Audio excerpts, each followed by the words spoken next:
Buenas noches, les damos la bienvenida a un nuevo especial de Televisión Nacional. En este caso vamos a hablar de un tema bastante difícil de abarcar, el medio ambiente. Mega inversiones versus ecología o cuidado del medio ambiente. Aquí el contexto.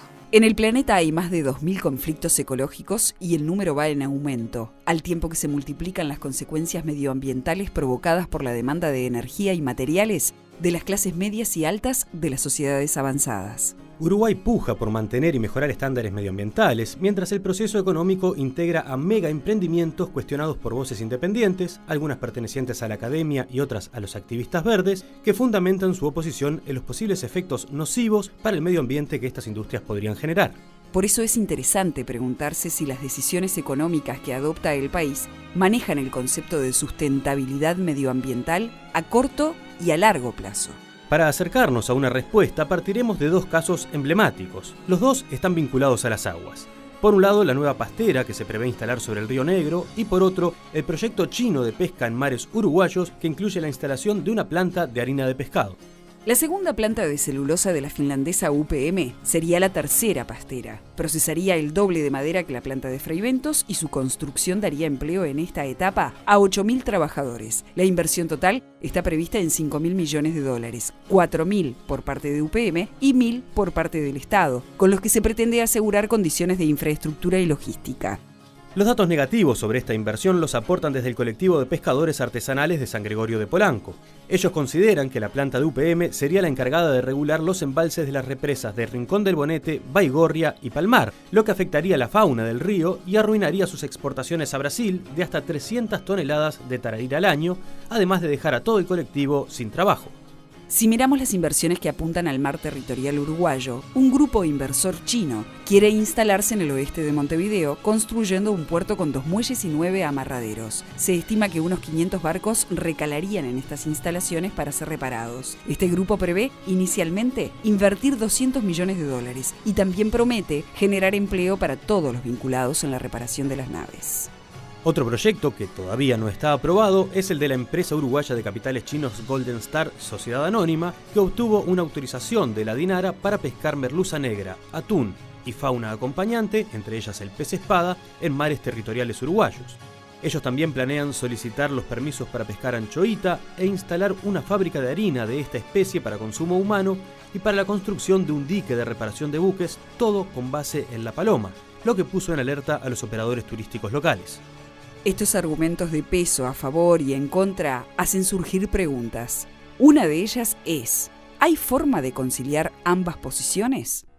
Esta noche, en Especiales TNU, es un placer recibir al director de la Oficina de Planeamiento y Presupuesto, Álvaro García. Como lo escuchábamos en el informe, el crecimiento de las inversiones extranjeras directas en los últimos 10 años, 2005-2015, llegó a representar el 5,4% del Producto Bruto Interno aproximadamente, si bien hubo una especie de retracción en este último periodo por la caída del precio de los commodities y también, bueno, por un poco de desaceleración económica del crecimiento de los países de la región, son importantes. Hay una fundamentación del gobierno que nos gustaría escuchar en cuanto al recibimiento de estas inversiones extranjeras directas. Hay que ver si ese peso relativo al Producto Bruto Interno es tal, qué pasa con la creación de fuentes de trabajo, que es otro de los argumentos que ustedes manejan, la diversificación de la exportación, el agregado de la industria tecnológica que contribuye a hacer avanzar la local. ¿Qué pasa con todo esto? Porque los detractores dicen, por ejemplo, que estas mega inversiones no dejan tantos puestos de trabajo como efectivamente el gobierno dice, sino que se dan muchos puestos de trabajo en las etapas iniciales de inserción de esa empresa en el país, de construcción, pero que después baja drásticamente, que la incidencia en el Producto Bruto Interno no es tal. ¿Cuáles son los argumentos del gobierno para recibir estas inversiones? Bueno, en primer lugar, buenas noches o buenas tardes. Quiero agradecerles la invitación. Me parece muy importante que se ocupen de este tema y que TNU se ocupe de este tema. Dado que es un tema de absoluta vigencia. ¿Cómo hacemos nosotros los seres humanos, en particular desde un país pequeño como Uruguay, en un contexto regional, para ir a mayores niveles de desarrollo? desarrollos que requieren indudablemente crecimiento económico o desarrollo económico, desarrollo social, cuidado del medio ambiente. Nosotros estamos como gobierno apoyando fuertemente, de hecho este año vamos a estar presentando a Naciones Unidas nuestra revisión voluntaria acerca de los Objetivos de Desarrollo Sostenible, que es una manera de ver integralmente el desarrollo. Y me parece que ese tiene que ser un poco el telón de fondo de cómo se ve esto y qué está por detrás de esto. Porque el crecimiento económico es muy importante. Indudablemente cuando países como los nuestros vienen de niveles de subdesarrollo en otro momento o en vías de desarrollo, como ha sido la reflexión a lo largo de la historia, y llegamos a determinados niveles de crecimiento, es importantísimo, es fundamental, es el motivo fundamental, por lo menos para una fuerza política que está en el gobierno, como el Frente Amplio, como la nuestra desde hace 12 años, que ese crecimiento económico venga acompañado de redistribución del ingreso y de una mejora de la calidad de vida de los ciudadanos. Ese crecimiento económico, que hoy en día la gran mayoría, porque hay gente que cuestiona el crecimiento económico también, algunas teorías, sí, pero ese crecimiento económico que la gran mayoría del consenso mundial dice que es condición necesaria pero no es condición suficiente. Por lo tanto hay que tener en cuenta otras áreas importantes. Pero para que se dé ese crecimiento económico, para que haya un nivel de crecimiento en la economía que permita ir solventando, ir abarcando y mejorando la calidad de vida de la gente, bueno, tiene que haber inversión. Los niveles de inversión históricas en los cuales se manejaba la economía uruguaya oscilaban entre el 10 y el 12%. Estamos hablando de décadas anteriores. Estamos hablando de inversión extranjera directa, o estamos hablando de inversión. Exactamente, esa es una de las discriminaciones que quería hacer a la hora de ver qué importancia tiene cada cosa. Estamos hablando de la formación bruta de capital fijo, Bien. Es decir, de la mayor cantidad de infraestructura pública que vemos, de las que pueden hacer las empresas públicas, pero de las que pueden hacer las empresas privadas a nivel de fábricas, de instalaciones, de camiones, de infraestructura más dura, de aquella que dura, bienes durables de mucho tiempo que sirven al proceso productivo. Esa inversión, llamada formación bruta de capital fijo, forma parte del producto. Y en los últimos años ha ido a niveles superiores al 20%. Debería ser superior aún para dar un motor económico que permita las otras cosas. La inversión extranjera directa es importante y ha crecido mucho, se multiplicó en algunos casos por 6, del 1% del producto al 6. Ahora, muchas veces implica un simple cambio de firma, ¿verdad? Claro. Inversión extranjera directa es cuando viene una empresa del exterior y adquiere algún bien en Uruguay. Lo que le importa al país, los cambios de firma están muy bien porque pueden mantener un negocio, de hecho hay algunos ejemplos estos días, pero lo que le interesa más al país es que esa inversión que llegue y derrame. Claro. Y yo creo que ¿Qué acá pasa está cuando esa inversión llega y compra tierras y las mantiene ahí? Bueno, lo que le interesa más al país es que la inversión llegue y derrame. El derrame puede venir por varios lados. Y ese derrame, y aquí creo que es un punto clave también, no se produce de forma automática. Y acá hay una disquisición histórica ya solo mirando el punto de vista económico del desarrollo. Bueno, el mercado alcanza como asignador de recursos para que automáticamente se produzcan esas cosas. Hoy en día estamos viendo algunas voces que vuelven a los 80, a los 90, diciendo que cuanto mayor liberalización exista, mayor desregulación exista, el mercado fluye mejor. Yo creo firmemente que el mundo está totalmente de vuelta de eso y allí tiene que haber un rol del Estado, ¿verdad?, que tiene que ayudar a que esos derrames se provoquen. ¿Por qué? Bueno, porque importa que se produzcan las otras cosas que no son solo el hecho económico para un propietario o para una compañía, sino que tiene que ver con el desarrollo integral de, por ejemplo, desde el punto de vista de un territorio, de manera completa. Ahora, cuando pensamos en el derrame, vayamos a una familia, por ejemplo, ¿no? Bueno, al padre le entra más dinero. ¿Cómo le llega a todos los hijos? Porque el derrame, ¿cómo se distribuye dirigiendo esos dineros? ¿Cómo me entero yo que esta inversión que implica un porcentaje alto del Producto Interno Bruto y demás, me llega? ¿Dónde está mi ganancia como ciudadano de a pie para, por ejemplo, apoyar al gobierno cuando hace una exoneración fiscal a alguien que viene de fuera del país y le permite ingresar a nuestro mercado? Perfecto. Nosotros entendemos que tiene que haber crecimiento económico, por lo tanto la inversión es un motor fundamental de ese crecimiento económico, por lo tanto hay incentivos a que las inversiones vengan. No cualquier inversión, sino que determinado tipo de inversiones vengan. Y además hay otro motivo, que es el que hablábamos de los derrames, por el cual hay herramientas que el Estado tiene desde el punto de vista de incentivo y desde el punto de vista de control, y ustedes creo que van a estar con gente de la Dinama también, y eso resulta fundamental a la hora de este tipo de cosas que estamos hablando. Bueno, el Estado tiene el rol a jugar ahí para provocar esos derrames. ¿Para qué? Para que le llegue al ciudadano. El primer derrame claro es el empleo generado, ¿verdad? Cuando estamos hablando de inversiones muy grandes, bueno, primero que nada, en el tema de los incentivos hay muchos países, no hay que pensar solo en el Uruguay aislado, hay que pensar en el Uruguay compitiendo en el mundo. Cuando una empresa grande viene al Uruguay a hacer una apuesta, están mirando diferentes lugares y hay otros países que le ofrecen otras cosas, ¿verdad? De hecho, Uruguay está dentro del grupo 3 de los países de mayor interés en la inversión extranjera, ¿no? Sí, Por cierto marco de regularidad y también de algunas prebendas que se le da a quienes Uruguay está llegan. bien posicionado, pero las prebendas que tú decís, que son incentivos, hay que compararlas con los que dan otros países. Hay una competencia por atraer esos capitales. Exactamente. Nosotros somos dos países y cada uno verá cómo negocia. Exactamente. Hoy una actividad muy generadora de empleo, por ejemplo, es el famoso tema del outsourcing, o aquellas tareas que las compañías multinacionales se sacan y tercerizan en un enclave determinado del mundo. India, por ejemplo, ha sido desde hace varios años un desarrollador importante de este tipo de cuestiones. Genera empleo de calidad, pero aquí en América Latina, sin ir más lejos, Argentina o Córdoba en particular, Colombia, han desarrollado beneficios importantes a las compañías que llegan y de repente contratan 300 profesionales de un saque para una determinada actividad para trabajar para todo el mundo. No me quiero ir de lo otro. Por ejemplo, en la eventualidad de una tercera planta de celulosa en Uruguay, en este caso particular, para poner un ejemplo de la pregunta que tú me hacías, la localización de esta planta, ha sido anunciado, sería en el centro del país. El Uruguay tiene históricamente un desarrollo relativo diferente en todas sus áreas. Tiene una simetría muy grande en el país. Sí. Nosotros tenemos una suerte de L relacionada con el litoral y el sur, más desarrollada o con elementos de desarrollo superiores al centro del país y a la frontera con Brasil, por decirlo de alguna manera.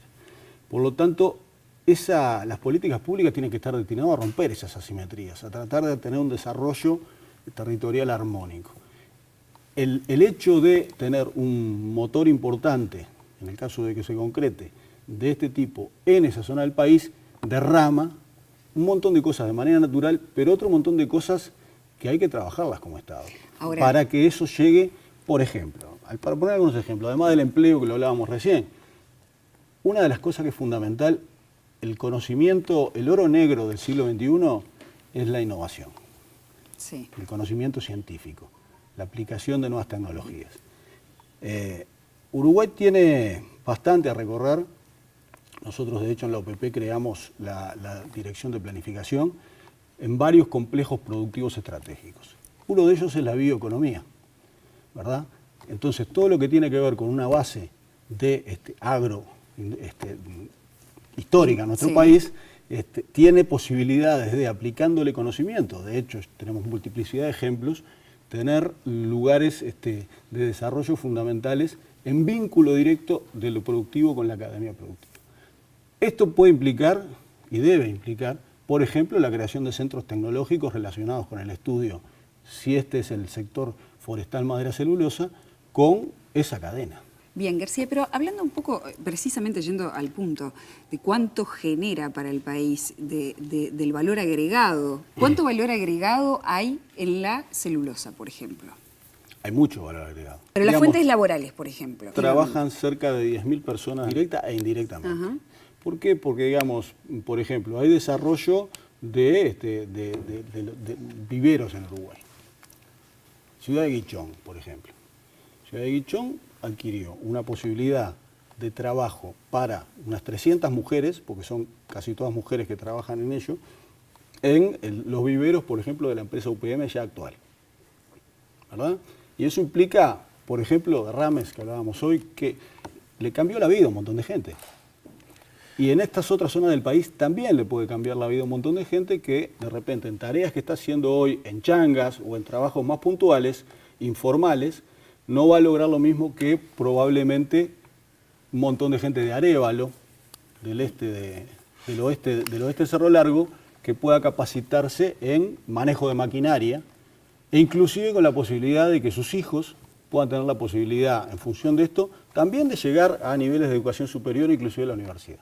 Estoy pensando porque, bueno, más allá de la acotación del tiempo, ahí tenemos un ejemplo de gente que lo ve desde la vereda de enfrente y también en una localidad relativamente pequeña como San Gregorio de Polanco. Quienes se dedican a la pesca allí dicen que exportan 300 toneladas al año de tararira hacia Brasil.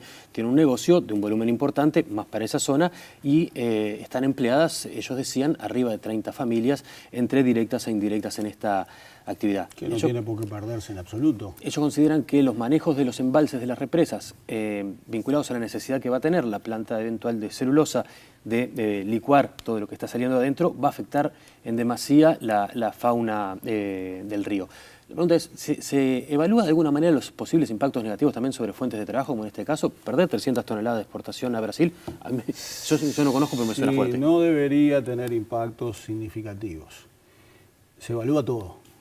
Uruguay, por suerte, tiene elementos muy serios para trabajar en todos los aspectos, tanto a nivel de UTE y energía en los niveles de embalse, como, por ejemplo, a nivel de dinama y los impactos que esto puede tener. Cuando se define una prelocalización de la planta, está aguas abajo de San Gregorio de Polanco, por ejemplo. Hace muy poco le voy a poner un ejemplo. Perdón, ¿qué peso tiene la academia cuando hay, por ejemplo, un informe que relativiza la instalación de la planta sobre el Río Negro? Que hubo informes que decían, bueno, nosotros no consideramos que sea el mejor lugar. Sí, ¿sabes lo que pasa? Que todavía no ha habido informes. ¿Pero qué pesa todavía más? No ha habido informes contundentes y publicados acerca de esto, porque se está en una etapa en la cual hablamos en condicional. Ustedes vieron que yo he sido muy cuidadoso, hablamos en condicional. Ahora, el país tiene sus recorridos de audiencias públicas y todas las garantías que hay que tener a la hora de implantar un proyecto de este tipo para que la gente pueda tener su voz. La Dinama tiene contacto con la academia de manera fluida, sí, por lo tanto me parece muy importante considerar eso. Quería poner un ejemplo. Si el informe de la academia fuera negativo, ¿Uruguay diría no se instala esta planta?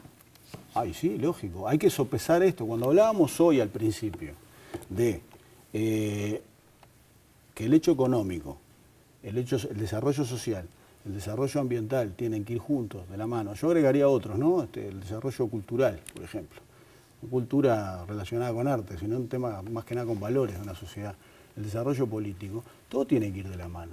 Nosotros estamos viendo, repito, hay visiones que eran más de los años 80 a los años 90, que sí trajeron y tienen muy mala prensa con razón, porque iban adelante indiscriminadamente con inversiones económicas que generaban daños colaterales, no solo en lo ambiental, sino en lo social. Hoy en día es insoslayable el tema ambiental, es insoslayable. Somos la última generación, dice mucha gente, capaz de poder revertir un proceso de cambio climático que increíblemente a nivel mundial algunos todavía siguen negando, y gente con poder. Entonces, me parece que eso es fundamental.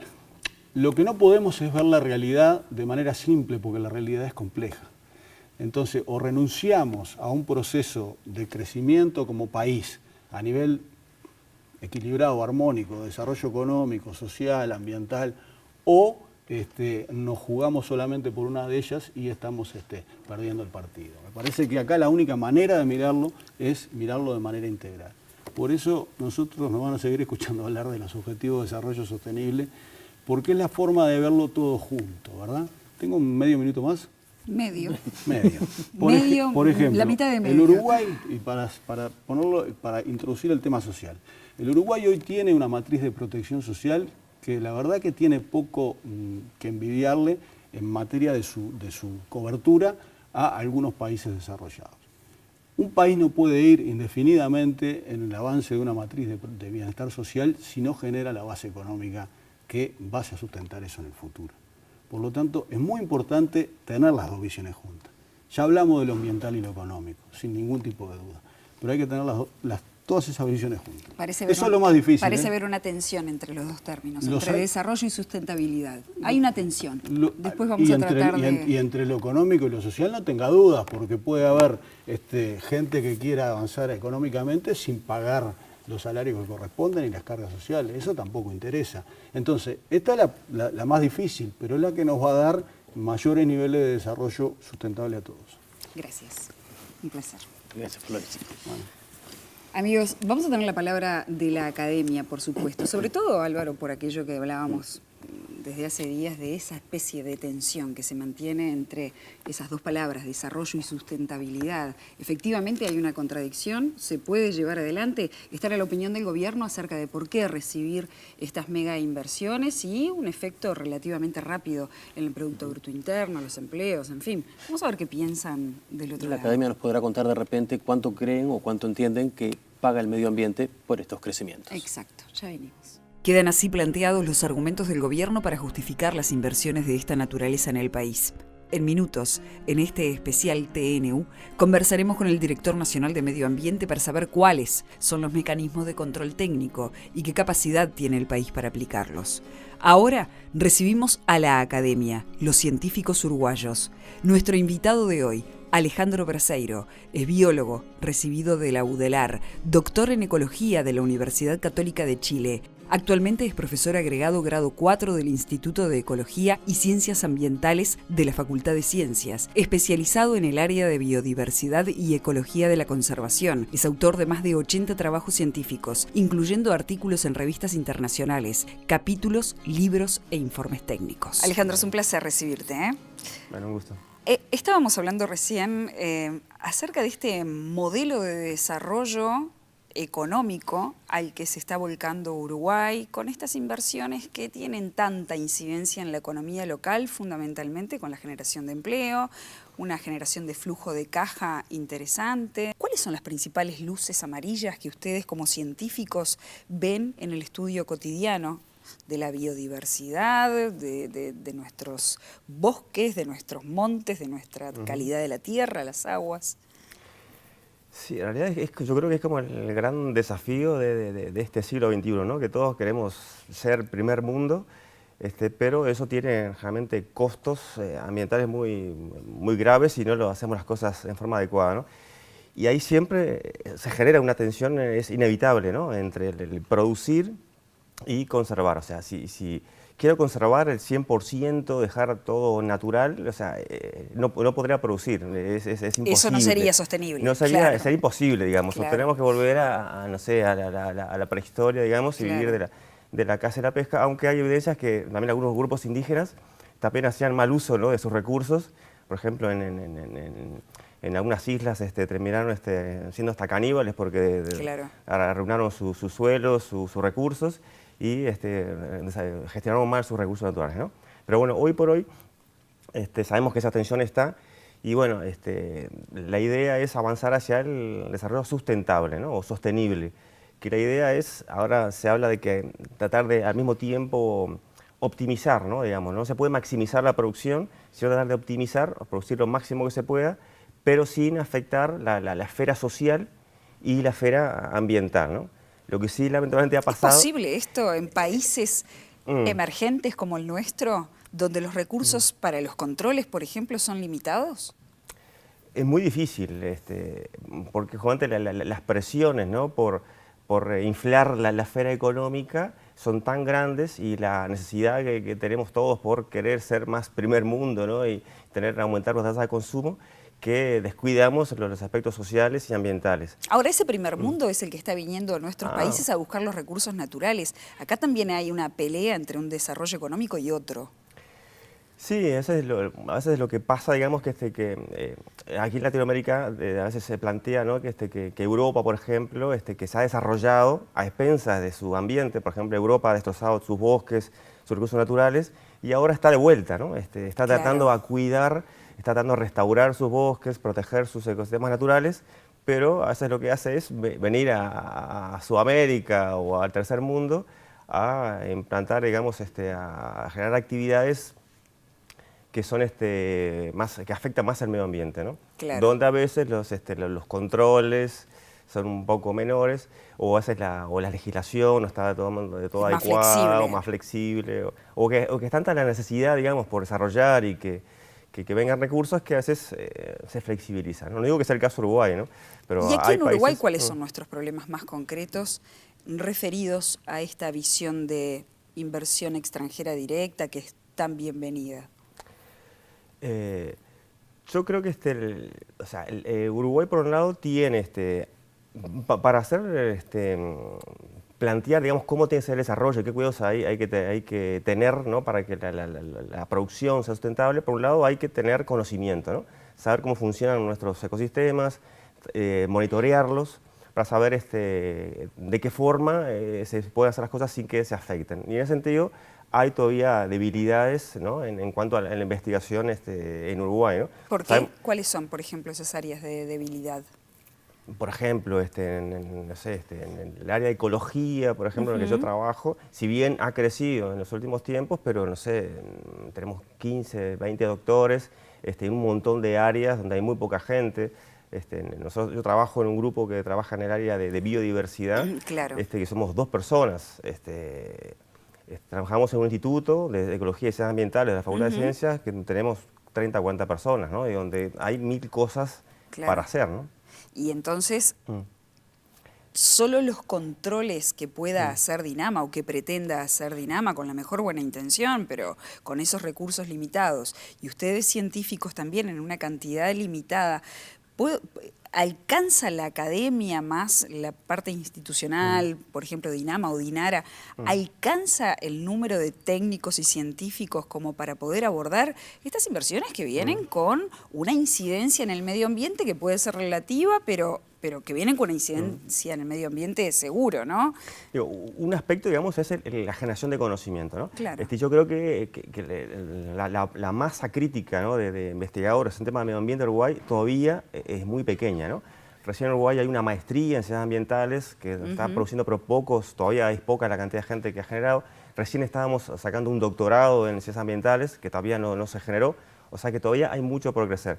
El otro aspecto, digamos, es el tema de la parte legal, que hayan leyes ambientales adecuadas, que en Uruguay hay, en general hay legislación, puede haber algunos vacíos o problemas, pero en general hay. Pero el gran problema para mí está en el control, ¿no? Que es el otro aspecto, ¿no?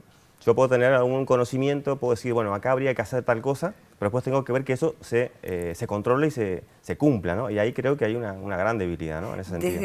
Desde Dinama se decía en Tambores hace algunos días, lo hablábamos con Nario, que la sociedad civil tendría que convertirse en controladora de posibles efectos negativos medioambientales.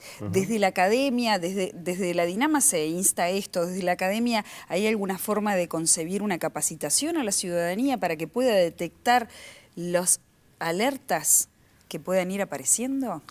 Yo creo que es una buena idea, ¿no? Igual a veces, claro, uno puede pensar en cosas más complicadas, ¿no? Pero hay cosas muy evidentes como ir y estar cortando un monte, un bosque, ¿no? O sea, que no hace falta tener mucha capacitación para saber que están con motosierra cortando un bosque que a veces se puede cortar si hay un plan de manejo previo, una autorización, pero en muchos casos es ilegal, o si se está volcando contaminantes en un lugar o se está tirando basura, hay cosas gruesas que ya serían un aporte muy importante que alcanzaría, ¿no? Después, en otro tipo de cosas, creo que podría ser interesante, ¿no? Generar algunas o páginas web o cursos pequeños, cortos, donde se capaciten en algunos indicadores fáciles de ver, que podrían colaborar mucho, ¿no? con el control. Bien, ¿no? se entiende todo el planteo. Última pregunta, tengo que cerrar. ¿Está preocupada la academia por esto? ¿Por esta llegada de este modelo inversor a nuestro país? O por lo menos los doctores en ecología. Sí, ¿Preocupados esto ahora está ahí un poco, está en el tapete, ¿no? Pero es algo que ha venido pasando en los últimos años, ¿no? El crecimiento, por ejemplo, de la forestación hace mucho tiempo que se viene dando. Hay una preocupación por el ambiente, digamos, por ¿Sienten que van ganando esa batalla o que la van perdiendo? Más o menos. Yo creo que con suerte vamos empezando a empatar un poco. Por un lado, porque vemos que todavía sigue esa idea, ¿no? Del Uruguay natural, que todavía... ¿Hay una contradicción en ese eslogan identificatorio de Uruguay y lo que está pasando con el modelo de desarrollo? Y un poco sí, yo creo que todavía nos queda esa idea, ¿no? Que todos queremos que sea el Uruguay natural, que salimos afuera y se ve mucho verde, pero hay un montón de señales, ¿no? De que, por ejemplo, sabemos que más del 25% del territorio de Uruguay Uruguay los ecosistemas naturales ya sido convertidos, ¿no? O en áreas agrícolas o en forestación. Monocultivos. Monocultivos, claro. Que la calidad del agua, de los cursos de agua, en gran cantidad tienen problemas de eutroficación, de nutrientes muy altos. O sea, hay un montón de señales que dicen que nuestros ecosistemas no son tan naturales como pensamos, ¿no? Que tienen un grado de alteración importante que la próxima gota, ¿no? que se le agregue puede generar cambios muy importantes, ¿no? Alejandro, un placer. Bueno, un gusto. Gracias por haber venido. Muy bien.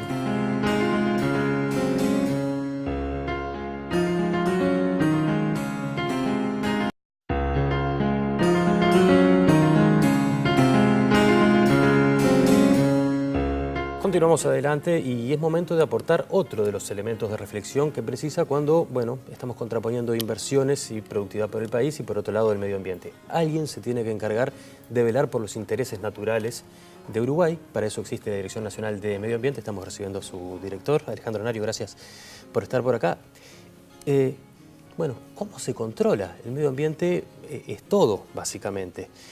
¿Por dónde se ponen los énfasis? ¿Cómo se trabaja cuando aparece una inversión? Viene alguien y dice, este es mi proyecto y este es mi estudio de impacto. Se lo da a la DINAMA se queda con eso, la DINAMA tiene investigación propia. ¿Cómo nos defienden? ¿Cómo nos protegen? Está buena pregunta.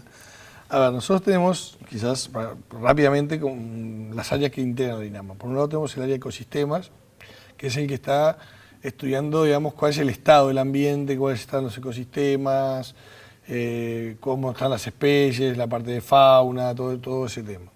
Y después tenemos dos grandes áreas, la de licencias ambientales y la de control ambiental, o sea, los inspectores y quienes analizan los proyectos que llegan, digamos, ¿no? Hay una cuarta área que es la de planificación, que es la que va proponiendo las leyes, la futura ley de residuos que vamos a proponer y demás, que es más prospectiva, que toma insumos de todo. Pero digamos, si es un proyecto nuevo, a ver, lo que hacemos nosotros es darle, si es un proyecto de porte, digamos, un proyecto significativo, le damos lineamientos. ¿Qué queremos que ellos incluyan en su estudio de impacto ambiental? Entonces, ahí es donde integramos la visión en la clasificación del proyecto como A, que es un proyecto sencillo, B o C, los criterios del conocimiento ambiental que tenemos. Entonces hay una serie de capas o layers donde está, por ejemplo, las especies de conservación. Entonces, si va a ser un proyecto forestal, que no esté en un lugar donde la forestación puede estar afectando a alguna especie que tenga algún problema de protección identificado en Uruguay.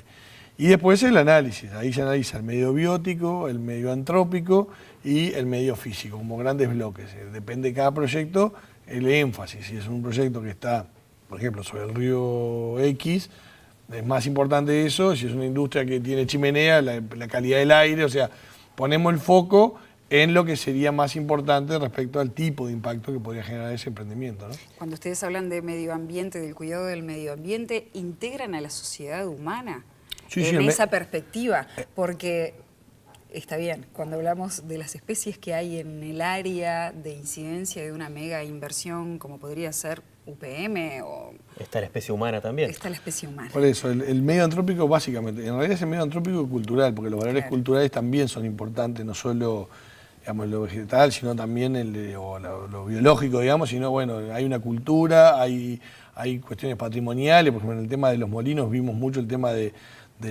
los viejos muros de piedra que podían ser interceptados o no, entonces, bueno, a veces corrían un molino en función de que no afectaran esas viejas mangas de piedra que son muy significativas en nuestro país.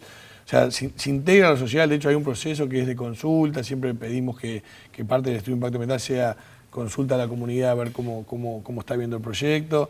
La parte antrópica es una parte más y es una parte que le damos mucha importancia. Permiso, Álvaro, porque viene, aplica ahora. Cuando ustedes han recibido algún informe negativo por parte de la academia, me imagino que buscan a los científicos especialistas en cada área por ese enfoque multifocal precisamente que tienen. ¿Qué pasa cuando reciben un informe negativo o que aconseja que no se instale un proyecto en un determinado lugar? ¿Cuán vinculante es para DINAMA esto? Nosotros en el proceso de evaluación tenemos distintas fases. Un primer análisis nuestro, después viene lo que se llama la apuesta de comunicación, que se cuelga en la web, se avisa por distintos medios, y hay un periodo en el cual se reciben comentarios y en algún caso hasta puede haber una audiencia pública para recibir comentarios también. Luego de eso se analizan, se te ve un ejemplo ahora que estuve hace poco, el viernes estuve en Tambores justamente explicando el tema de la prospección petrolera, ¿no? Vinieron los vecinos, yo los recibí, trajeron un montón de cuestiones técnicas, las estudiamos, algunas nos generaron dudas adicionales, le pedimos a la empresa información complementaria, generamos, en ese caso, para proteger el acuífero, tenían un entubado, digamos, que fuera doble entubado y además de la cementación. O sea, incluimos, si hay tanto de la sociedad civil o de la academia cuestionamientos hacia un emprendimiento, lo incluimos en el análisis que hacemos y muchas veces derivan en ese tipo de situaciones. En general, desde el punto de vista técnico, no hay un informe que ya se exprese negativamente, más bien expresan preocupaciones. Entonces, ahora en el Río Negro, bueno, ojo, hay fósforo, hay varios académicos que dicen, es un tema a tener presente cuando se analice tal emprendimiento. Y ese tipo de cosas se incorporan en el proceso, digamos, ¿no? Recién decía que ante determinadas dudas que puedan venir, por ejemplo, desde la academia, se le pide al inversor que presente un nuevo estudio y que lo amplíe. ¿Qué posibilidad de acción tiene la propia Dinama para hacer una investigación propia e independiente? Si yo estoy pensando en invertir, seguramente el informe de impacto que haga, ante la duda se va a volcar a mi favor y va a decir que soy inocuo. ¿Cuánta gente hay en Dinama ahora? Eso es relativo, porque estamos hablando de ética profesional, ¿no? El sistema se basa en informes técnicos que muchas veces incluso contratan a la propia universidad por el nivel de conflictividad y demás.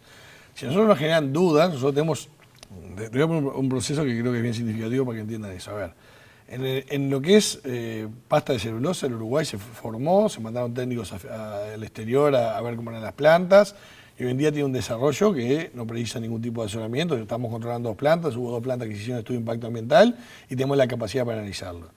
En el caso de la prospección petrolera, Uruguay no tenía experiencia. Entonces, ¿qué fue lo que se hizo? Se contrató a expertos holandeses y de otros lugares, se los trajo, se formó nuestra gente. Ellos nos dijeron las cosas que había que prestarle especial atención en estos procesos, sobre todo pensando en el de ultramar, que era bastante más complejo que esto que estamos haciendo acá, a 3.000 metros de profundidad, con oleaje, era un procedimiento complejo.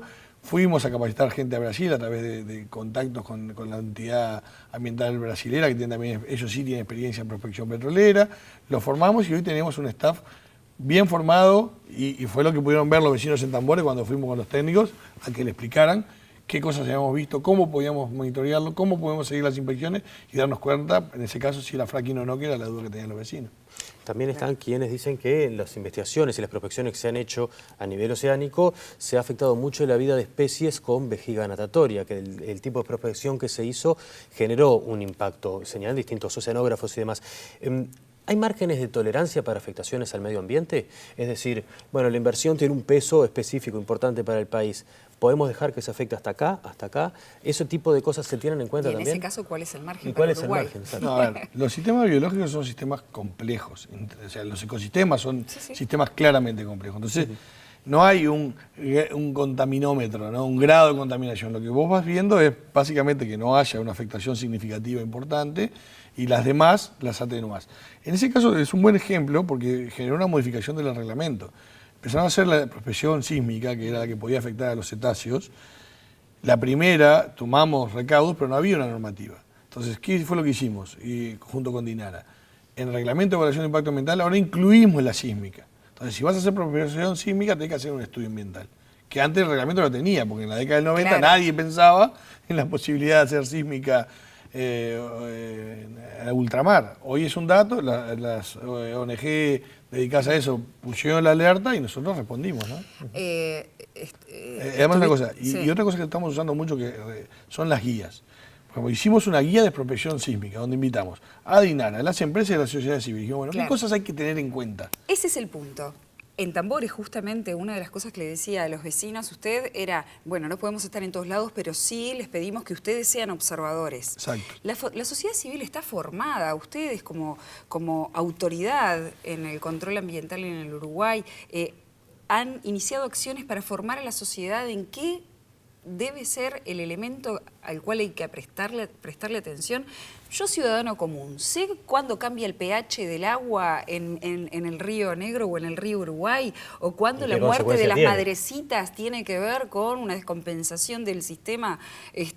¿Puedo darme cuenta de eso? Es decir, ¿son pocos? Dinama quizás no tiene todos los técnicos y recursos que quisiera o que necesitara, esa es una pregunta aparte, pero la sociedad civil, ¿cómo puede saber? Nunca va a tener los técnicos suficientes. O sea, pensar que va a haber un inspector de Dinama en todo el territorio, en todo momento, es impensable. Por eso lo que vos planteás creo que está muy bueno y nosotros tomamos algunas acciones que te quiero contar. Primero, el sistema de denuncia.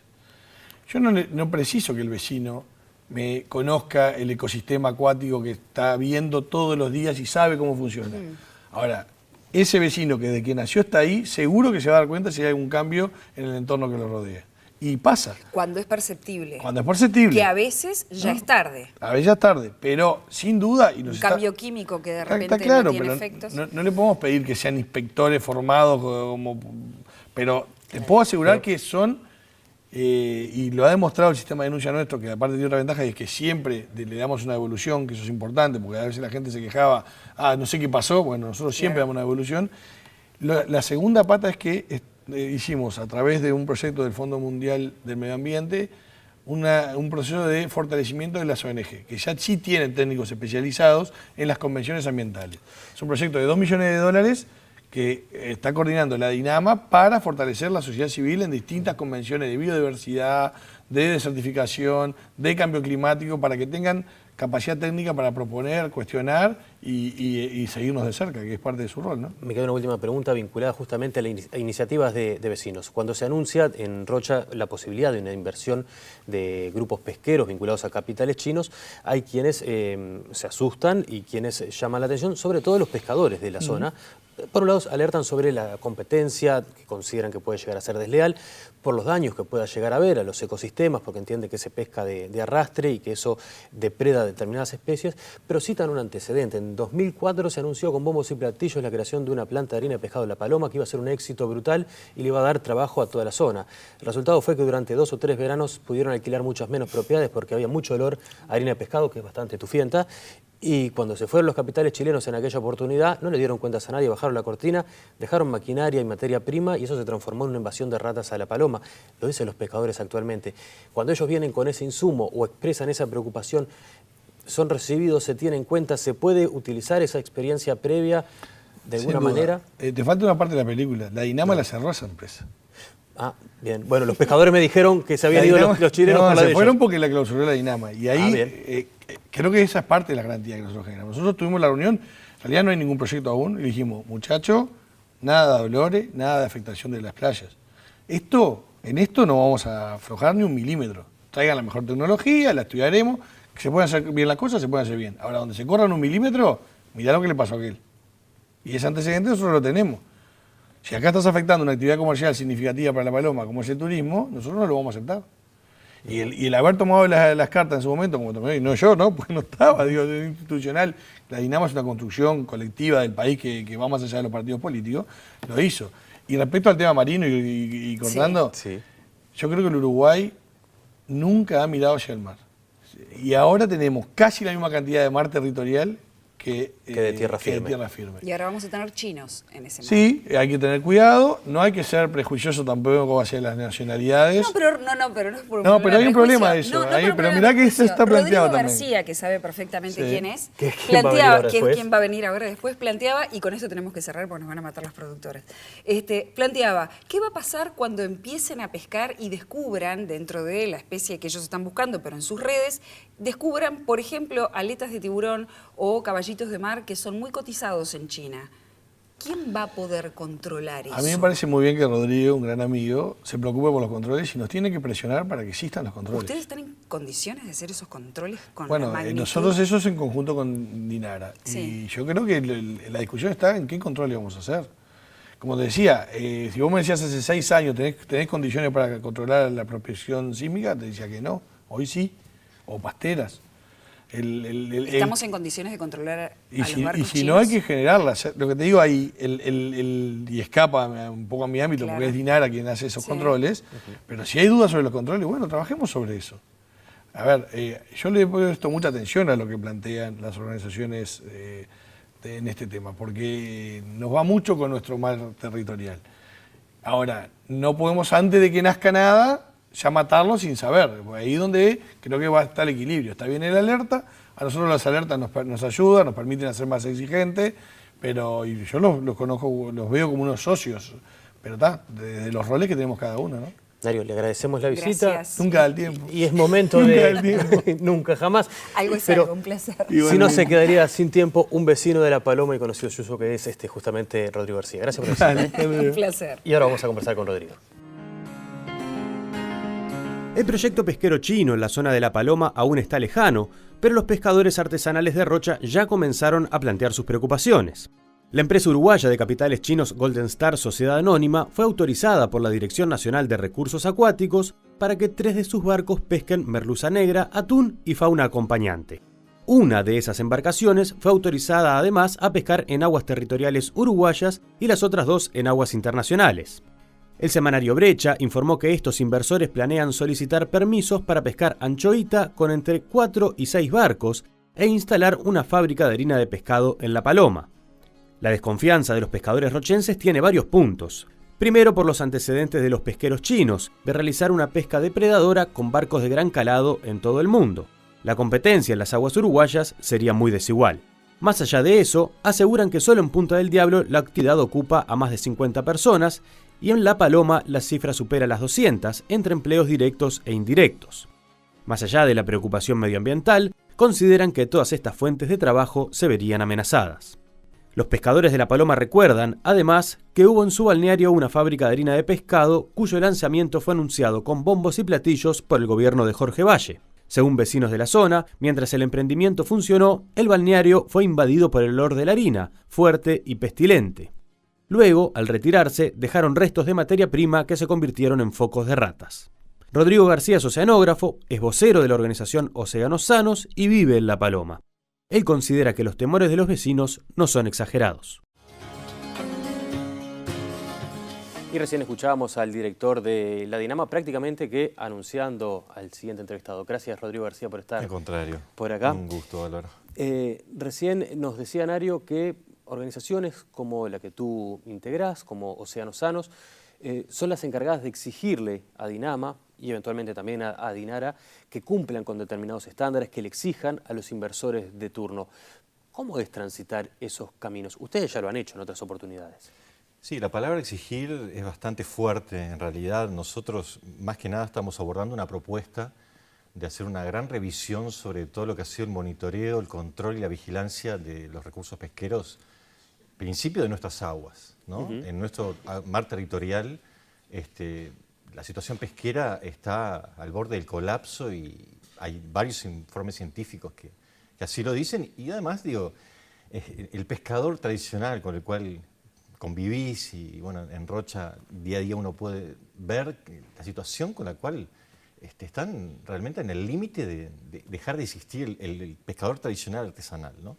¿Y eso por qué? Porque en este momento todavía no están funcionando los potenciales proyectos, por ejemplo, en este caso, de pesca china en Claro, Rocha. bueno, justamente ahí es el doble abordaje, ¿no? Uno que te refiere a lo que va pasando en nuestro mar territorial, este santuario de ballenas y delfines que se declaró hace ya 4 años y que fue un logro para la gobernanza de un ciudadano también, ¿no? Y la otra es la situación... Perdón, y en ese caso incluso yendo en contra de la Dinara, de la Dirección Nacional de Recursos Sí, Acuáticos, la Dinara que no apoyó fuerte. fue la única dirección que no apoyó el santuario. Y el argumento era bastante raro, porque tenía que ver con la laicidad que no tiene nada que ver con un santuario en realidad. Pero podemos decir en sí, caso, que ¿no? en este caso, por lo menos, es un ejemplo, llamémosle exitoso, de iniciativa ciudadana. Totalmente. Para proteger los más que de ciudadana, del nivel escolar y de los jóvenes, de las comunidades costeras que fueron directamente al Parlamento a proponer la ley y a explicarle a los propios diputados por qué era importante un santuario en aguas uruguayas. ¿Por qué teniendo un santuario y demás, entonces ahora está complicada la situación de los pescadores artesanales? Claro, en realidad es una historia que ya viene complicada hace muchos años. Estamos hablando de por lo menos un modelo extractivista pesquero que tiene 50 años prácticamente haciendo lo mismo. Si no estoy mal, viene elaborado desde el principio de los 70, ¿no? Más o menos, ahí está. Ahí empezaron algunas reformas y algunas leyes para tratar.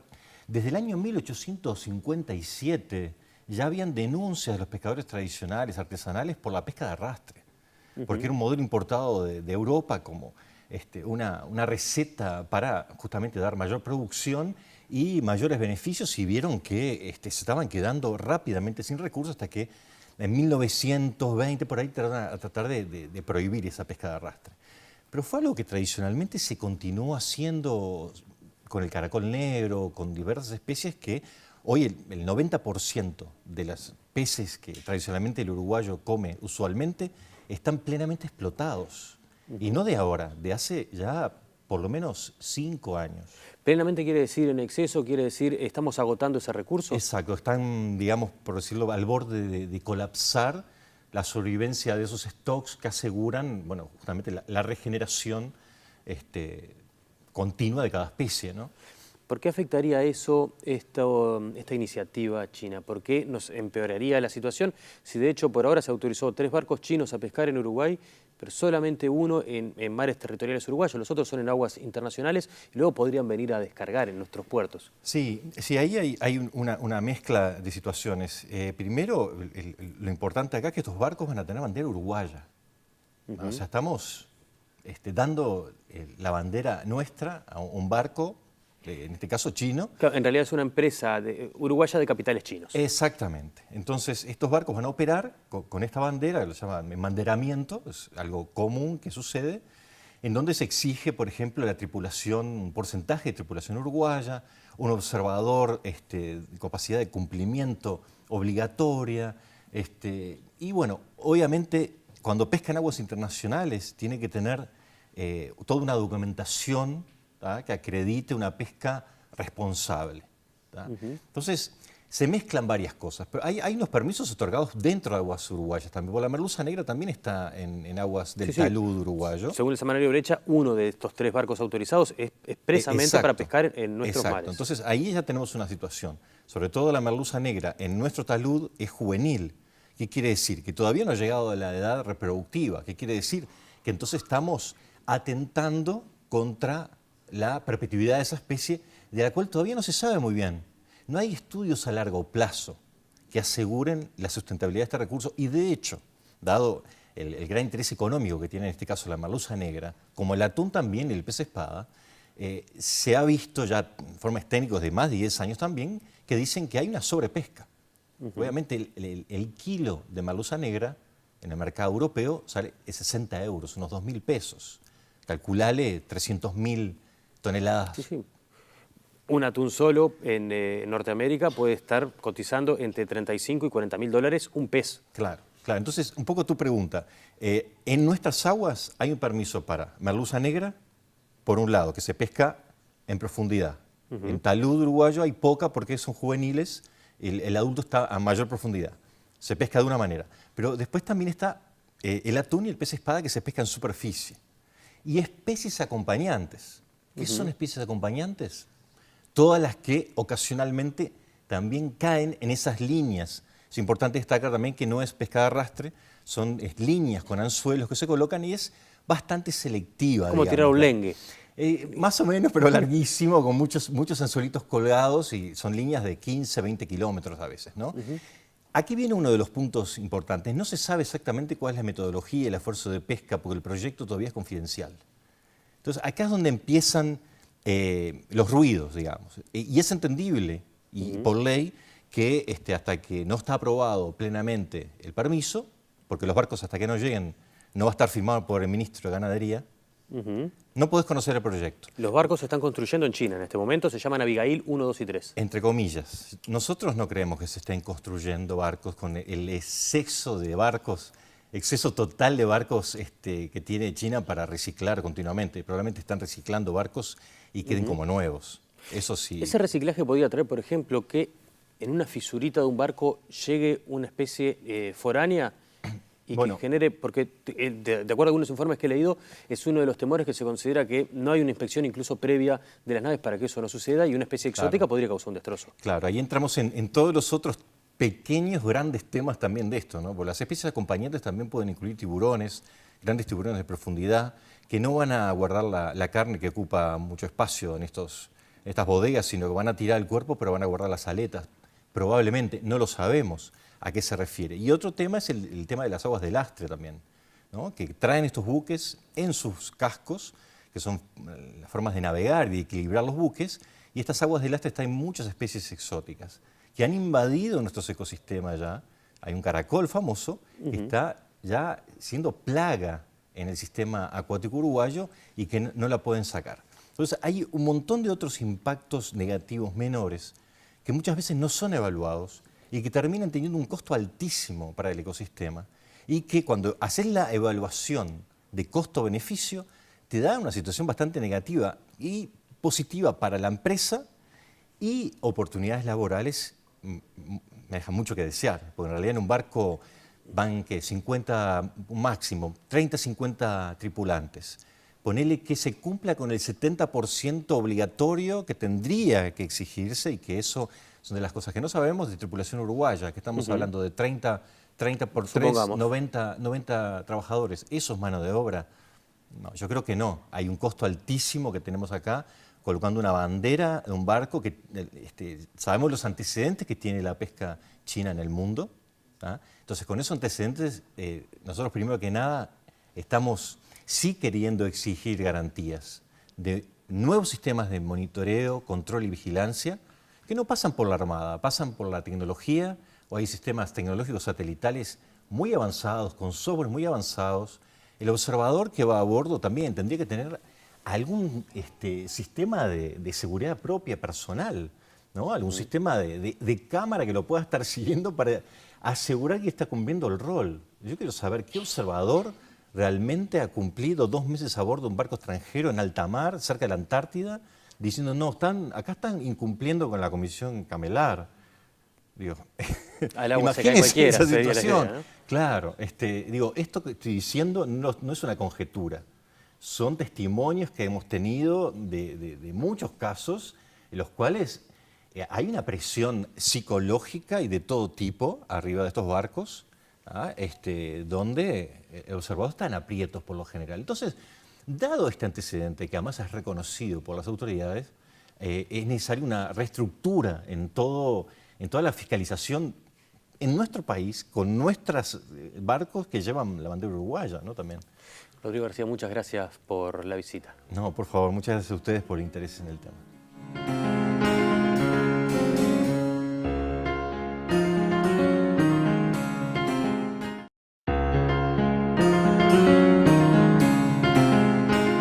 Y dentro de esa sociedad que está observando los cambios, Álvaro, estamos todos nosotros, los periodistas, los panaderos, los constructores, los peluqueros, los artistas, los músicos. Los artistas, los músicos. Y Se también dicen que cada tienen uno una tiene sensibilidad, visión. ¿no? Particular quienes están cerca del arte. Algunos dicen. Aquella sensibilidad. No, pero además es como sumamente interesante recibir a Tunda, porque Tunda además puede tener distintas perspectivas sobre este mismo asunto, ¿no? Pero es una persona muy sensible, todos los conocemos, con una François es sensibilidad. sensible. Bueno, no sé si tanto. Gran personaje. Pero básicamente porque es un observador. Es un observador, así como constructor y dibujante y hombre de televisión, es un observador de los fenómenos. Y eso me parece sumamente interesante como otra mirada. Convengamos que para dedicarse al humor hay que saber mirar, ¿no? Claro. Y acercarse a los temas desde distintas aristas para, bueno, luego encontrar la faceta que nos haga reír a los que somos eventuales lectores. Entonces, cuando elegimos un uruguayo para que viniera a dar una opinión como uruguayo y nada más, que no perteneciera a ningún organismo, nos parece interesantísimo traerte. Qué gusto que estés con nosotros. Yo también estoy encantado. Bueno. No saben. ¿Cómo ves es todo difícil, este tema? y claro, todo esto, lo primero que veo, ¿sabes qué? Que poquito tiempo, la televisión siempre es bastarda para todo. Y perdónenme si les estropeo el No, negocio. está bien. Es que es cierto.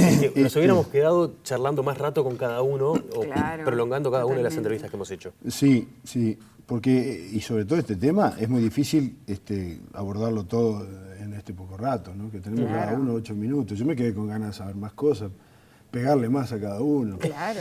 Pero A los 4. A los 4, claro, cada uno de su perspectiva. Seguro, pero bueno, yo qué sé, es un tema muy complejo, que tiene mucho que ver con, obviamente, la política y la economía y la mano en coche, y es muy difícil de resolver también.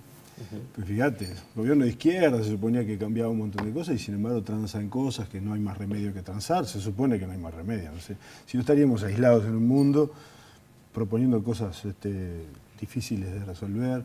Claro, sí hay soluciones de tambos suecos que podrían haber venido, qué sé yo, hay pilas de opciones que podrían haber sido diferentes, ¿no? Para que no se embrome nuestro medio ambiente y a la vez tener una manera de sostenible, ¿cómo se dice?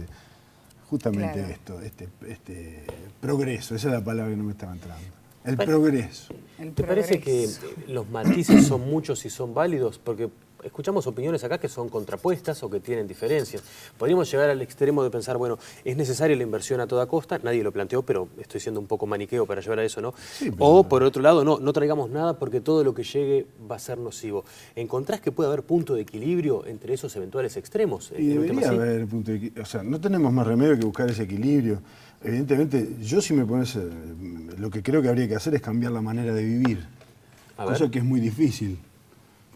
Porque yo creo que el responsable del medio ambiente, del deterioro del medio ambiente, es el gran consumo. Claro. Entonces, obviamente, tendríamos que cambiar la manera de vivir. ¿Sabes que hubo un informe allá por el 70 y poco que hablaba de que una de las soluciones para el medio ambiente era dejar de parar los crecimientos económicos de los países? Y decía, crezcan solo los más pobres. Sí. Los que ya están desarrollados, que no crezcan más Claro, ya no están económicamente. Pero es que hay movimientos, me salió un gallito precioso, hay movimientos, por ejemplo en Canadá hay uno que se llama Slow Life, o hay muchos en toda Europa, de gente que quiere dar la espalda a toda esta forma de vivir alocada que tenemos, de consumir y de generar cosas, generar necesidades.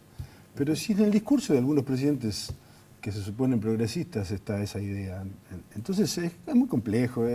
Porque para un presidente, imagínate vos, tenés que darle de comer a la familia. A ver, lo primero que haces, bueno, a ver quién tiene el primer negocio. Claro.